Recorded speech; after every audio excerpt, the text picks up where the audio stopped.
Good evening and welcome to the Wild Winter Women YouTube channel.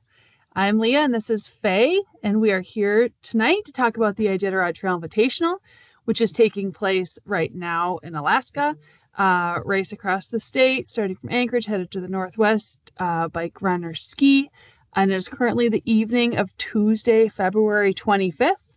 Like I said, we're recording one episode per day. If you missed the previous ones, you might want to go back and catch them. They're not that long.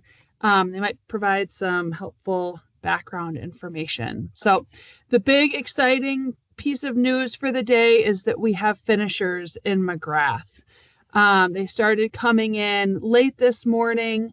Tyson Flaherty was the first finisher, the winner of the men's 350-mile race. So Tyson is from Fairbanks, Alaska. He came into McGrath late this morning with a time of 1 day, 20 hours, and 53 minutes. This is his fifth win, which I can't overstate. So his fourth win in the 350, and he has a win in the 1,000 as well from last year. It's his seventh finish in the race. Every time he's done the race, he's been a podium finisher. And this is the second fastest time to McGrath on bike in the history of the race. So because of his finish, 2025 will go down as the second fastest year ever of the race, with 2015 being the fastest. And this year, Tyson was only a couple of hours behind the course record, which has been held by John Lackey since 2015, which will stand. And when he came into McGrath, which is the finish line of the 350, he said he only got 12 minutes of rest during the race. Kudos to Tyson. In second place, Clint Hodges from Anchorage, Alaska, finished this afternoon with a finishing time of, I believe, approximately 2 days and 19 minutes. Clint was last year's winner in the 350. He has many, many podium finishes. Very, very nice guy. And I will cut to some photos of these finishers so you can see what these folks look like. This is a photo of Tyson and his rig right before the race. Looking good, looking enthusiastic. This is a picture of Clint this is from the first checkpoint on Butterfly Lake. So this is just like 48 hours ago that this picture was taken. So congratulations to both of them. And then just recently, we had two more finishers. Tim Bernson of Anchorage, Alaska, formerly of Duluth, Minnesota, and John Lackey of Bellingham, Washington. We can I'll talk a little bit more in detail about their history with the race tomorrow night. But one thing that's interesting is between Tyson, Tim, and John, they have 3 of the 5 fastest times on the course, actually prior to this year, which is really, really kind of cool. Also in the 150-mile race, Jason Munzie finished that race. He is a rookie this year. His advice for someone curious about the ITI is to plan for the worst, live in the moment, and only expend energy on what you can control, not what you cannot. That's great advice. And before the race, he said he cannot say enough about his family support during all the time he has spent away from them training and preparing for the event. So great job, Jason. We did hear that there was one drop from the race, and we will talk about that a little bit more tomorrow once it is track leaders official. Here we have photos of John Lackey, and just as a point of reference, Kara Lackey is also in the race. So they are married. She's still on the course a little bit further. And then here's a photo of Tim Bernson.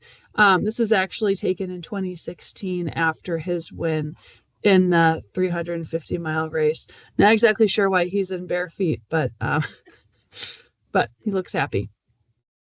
So, yeah, what do you think, Faye?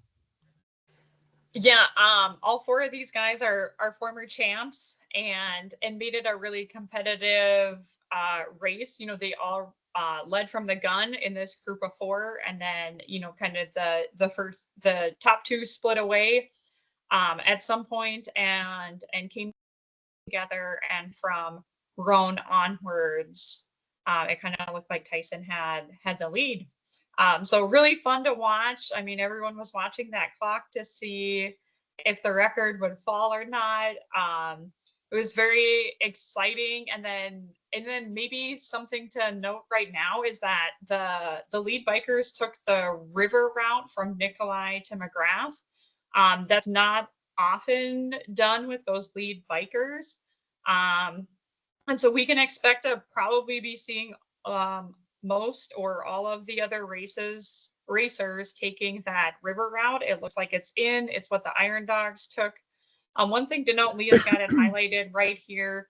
Um, so the red line is like the Iditarod Trail race for the dog race, and those trail breakers have not put in that trail. So it cuts out some bends in the river, so it goes over land and it cuts off some distance. And of course, since the dogs aren't taking this route this year, that trail will not be put in.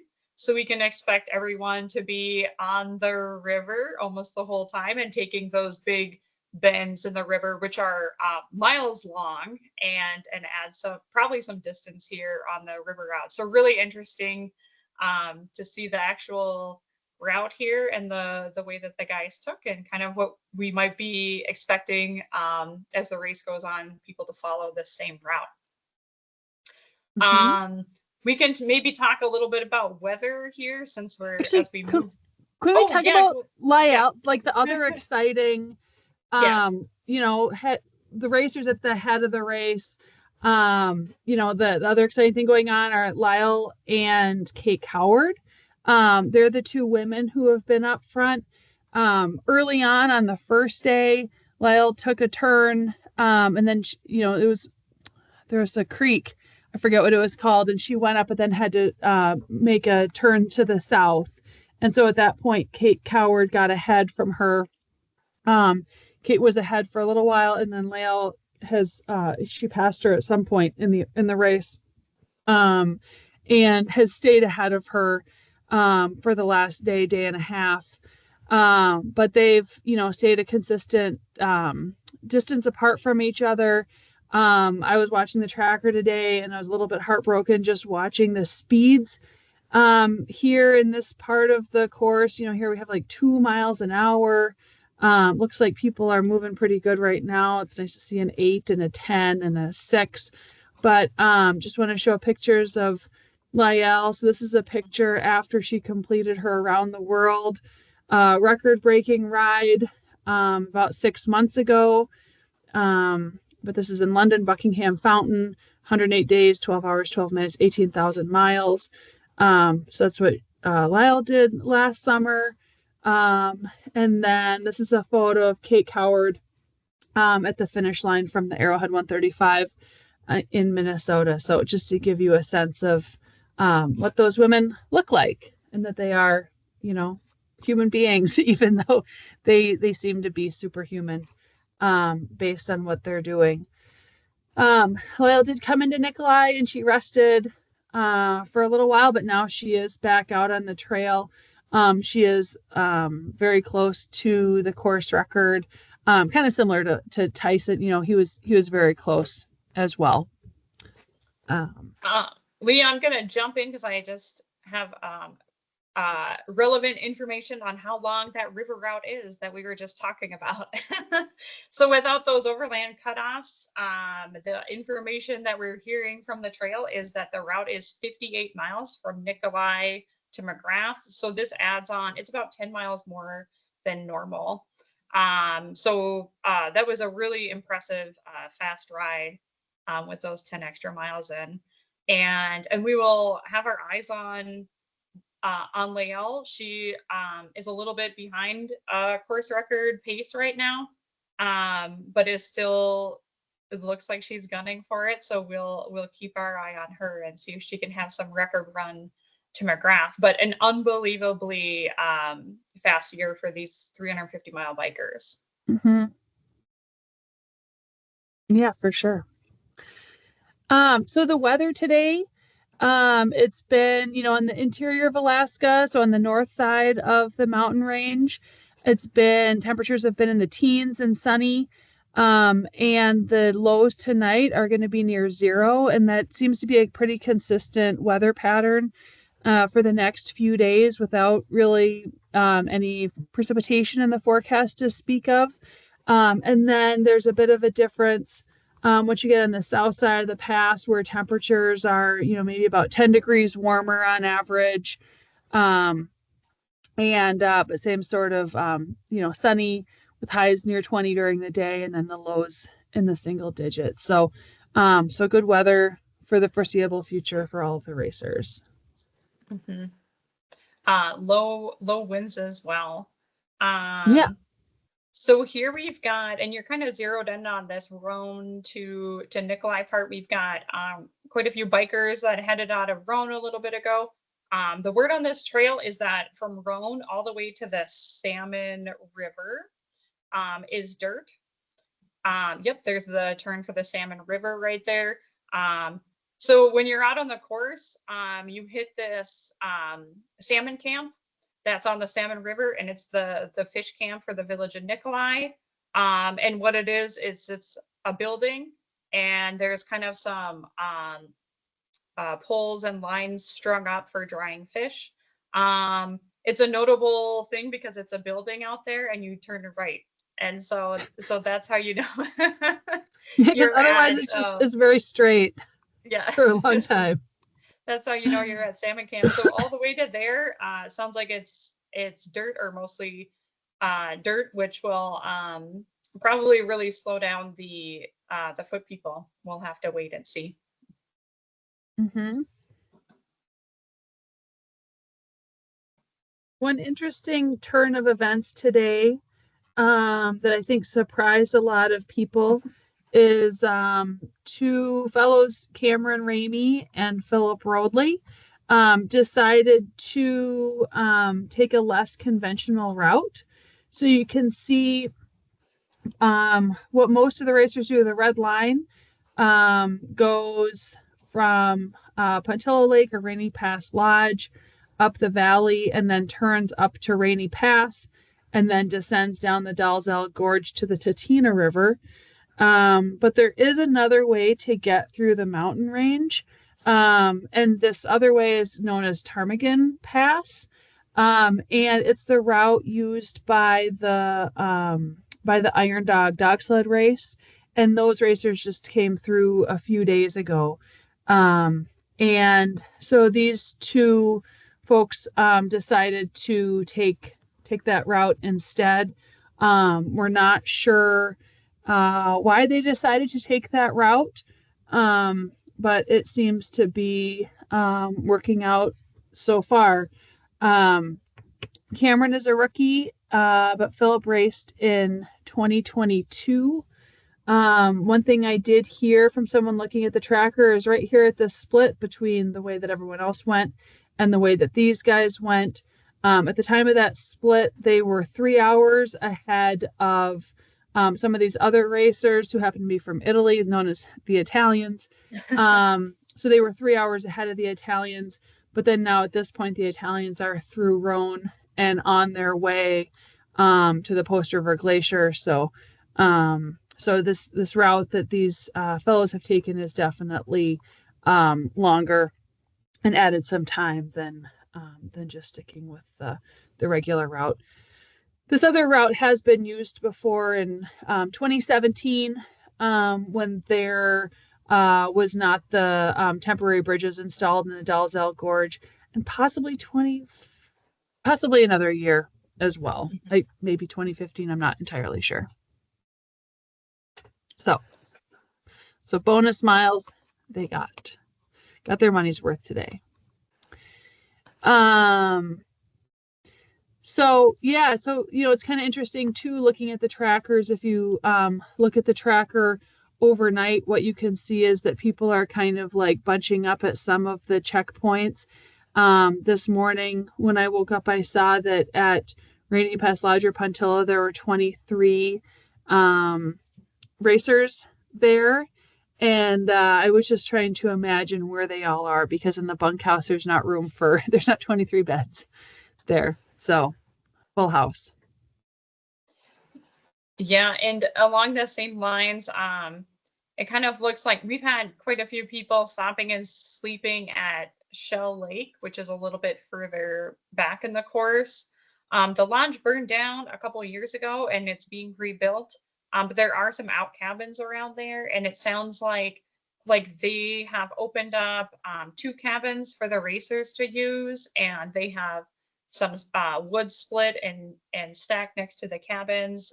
Each of these cabins has little wood burning stoves in there, and a couple of bunks, like bunk beds in there.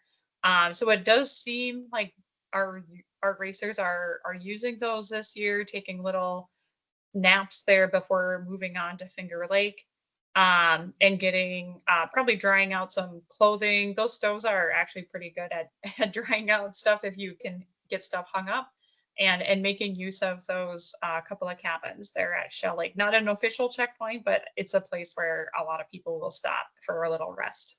Mm-hmm. Yeah, for sure. Faye, do you have any other comments about kind of what's been going on, like mid pack or in the like people on foot or skis? Yeah, so we'll see the first foot person is Scott Hoberg, and he's still setting a pretty good pace. He's about on pace for when he attempted the race in 2018. Um, he didn't end up finishing that year, but it was going to be a fairly fast time. So he's still putting in a pretty fast time right now. And we expect him to be pretty fast up and over the pass. I think with the warmer weather, the snow's been getting a little soft during the day, and slowing down the people a little bit. As it during nighttime when the temperatures drop, that snow firms up a little more, and it's sometimes faster to travel that way. But we should see him go pretty fast down into Roan, and then from then on, it's kind of we'll see what it's like pulling over dirt. Historically, Scott pulls a pretty lightweight kit. So he goes pretty light on his sled and the gear that he packs.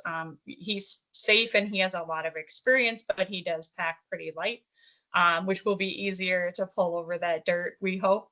And then after him, there's kind of the 1,000 milers for both the a couple 1,000-mile men behind him, and followed by a couple 1,000-mile women leading the women's foot race. And so far, the skiers appear to be traveling along pretty well, pretty fast times for them as well. And we'll kind of keep an eye on them.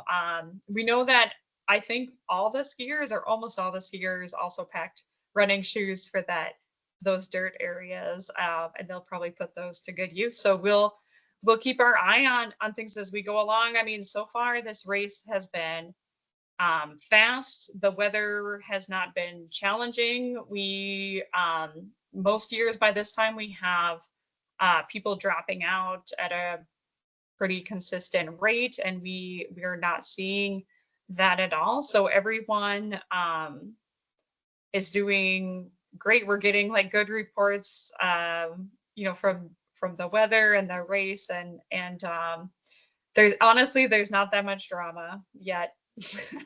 So Yeah, that's one thing that's really kind of surprised me or impressed me is the few, like we've gone this long before we've had a drop, like 48 hours before we've mhm. had someone who's a DNF. I was just thinking about like back 2 years ago in 2023 when I I would expect, I'd have to look at the numbers to be sure, but over a third of the field dropped after the first night. In those like extreme cold temperatures that very first night. But the conditions have been so good, and seems like spirits have been really high. So it's been fun to see. I agree.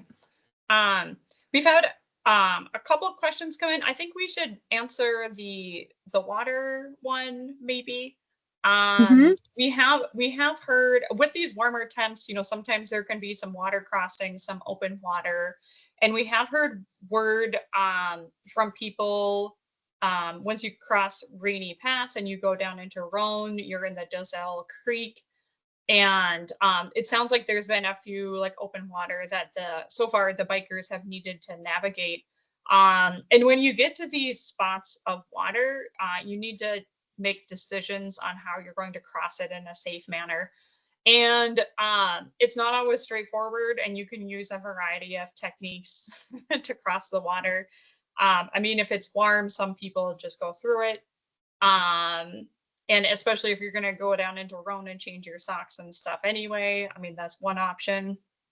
Some other options are there's Neos over boots that people will have, and you stop and put those on and you can wade through the water.